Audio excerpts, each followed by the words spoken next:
We are going to cook what? Oops! Uh-oh. Tuna pasta. Yummy? I actually like salt. A little lang.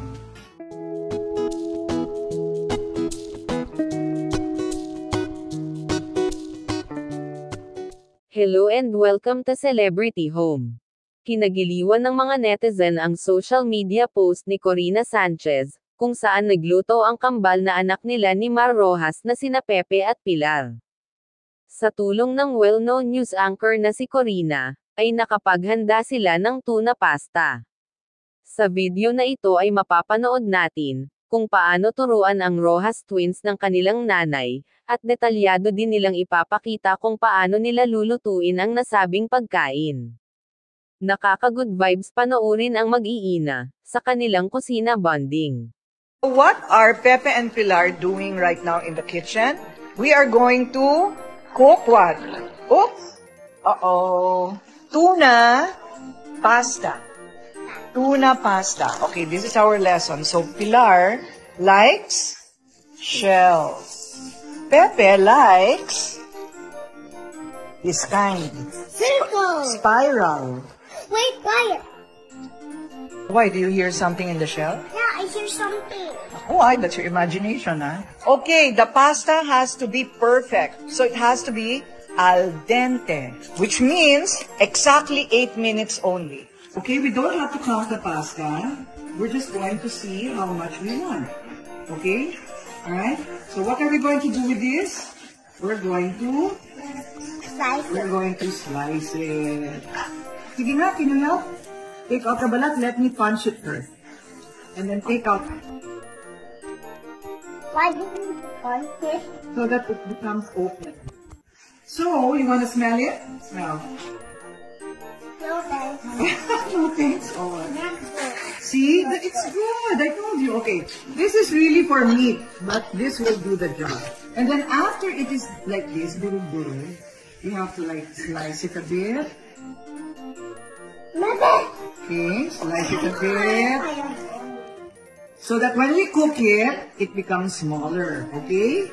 Is what do you call this? Lemon. Limon in Ilonggo. And then I'm going to get the juice from here, and later we're going to put it in the sauce. Okay? Then we have some butter. But I'm putting the butter in the pasta. You'll see later. Okay? Mama, can I take the butter a bit? A bit? Bread and butter?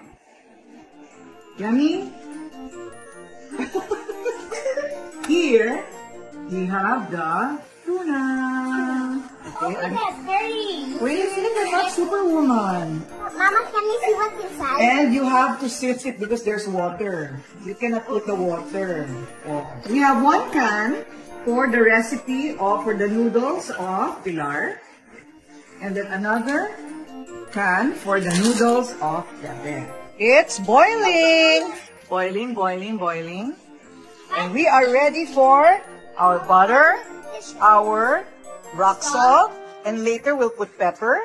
But first, the noodles. Mama, could I taste a little salt? A little salt? I actually like salt. A little lang. Okay. Ready? No more talking? Okay. No? Oh, because you might spill everything, baby. Can you watch na lang muna? Okay. So, I don't know if that's enough. Alright.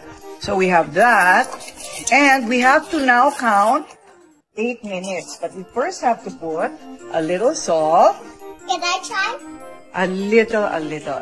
Okay? And then, we're gonna put just a little butter so they don't stick to each other. And now, how many minutes did I tell you?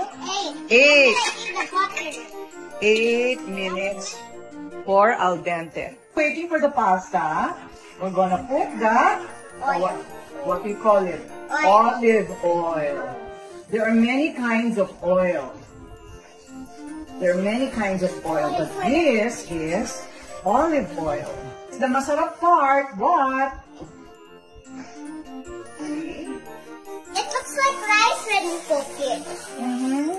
Hold it well. Yay! Oh, why are you running away? You can't run away. I can tell it's gonna be yummy. The pasta is al dente, not so soggy and not matigas. 8 to 10 minutes only, please. And it has some flavor because of the asin and hindi siya dikit-dikit because we put butter. This is the pasta of Pepe cooking. Ta-da! To the lemon, only one. Squeeze. Okay, very good. Very good. You actually almost squeezed me. I know, right? Oh, Pepe, you're actually cooking.